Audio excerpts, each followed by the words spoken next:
4 حاجات لازم تكون عارفها قبل ما تستلم شقتك، ولو ما تعرفش أنا مين؟ أنا عماد علي انتيريور ديزاينر، وهنا مفيش ما تعرفش.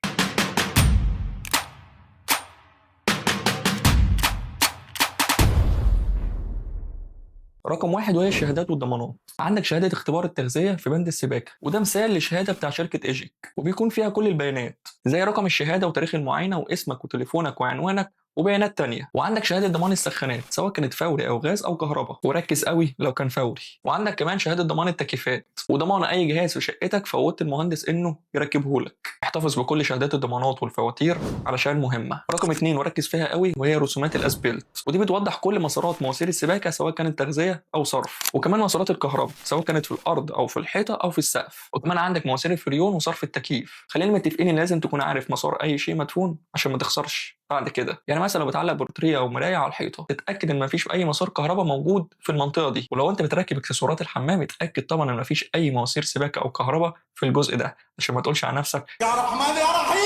رقم 3 انك تتاكد ان كل حاجه شغاله صح وكفاءتها تكون مظبوطه. تدخل كل الحمامات والمطبخ وتجرب كل المحابس والخلاطات وتسيبها شغاله شويه، علشان طبعا لو في اي حاجه بتسرب ميه. تتاكد من قدره السخان لو انت جايبه فوري عشان ده مهم جدا. لو جبت اقل من القدره الفعليه اللي انت محتاجه للحمام او المطبخ ممكن يضرب بعد كده او ما يديكش الكفاءه اللي انت محتاجها، والميه مش هتكون سخنه اصلا. وبعد كده تجرب كل نوع الشقه، سبوتس، تراكات، ليد، وجرب طبعا كل الاجهزه الكهربائيه، وطبعا تكون متاكد من قدره الاسلاك المسحوبه وتكون اصليه عشان مفيش جهاز يبوظ عندك. وتشغل كل التكييفات وتجربها لحد ما تخلص المعاينه بتاعتك، وبعد كده بقفلها وانت ماشي عشان فلوس الكهرباء يا صاحبي كهرباء غاليه. رقم 4 وهو المطبخ. لو انت مخلي المهندس اللي بيشطب الشقه يعمل لك المطبخ، تتاكد ان كل المواصفات اللي انتوا متفقين عليها في تصنيع المطبخ تكون مظبوطه، سواء لو انت كنت عامل مطبخ من الخشب او الالومنيوم. تتاكد طبعا ان كل الاكسسوارات والميكانيزم اللي في المطبخ تكون تمام. عندك طبعا زي الميجر، مقابض، مفصلات، ولو عامل صفايه اطباق، ماجيك كورنر، بول اوت، فطبعا تتاكد ان كل حاجه تكون مظبوطه. وطبعا تتاكد من تقفيل ولحامات الكاونتر توب بتاعه المطبخ سواء لو كنت عاملها رخام او جرانيت او كوارتز. ولو المهندس اللي بيشطب الشقه مسؤول عن اساس البيت،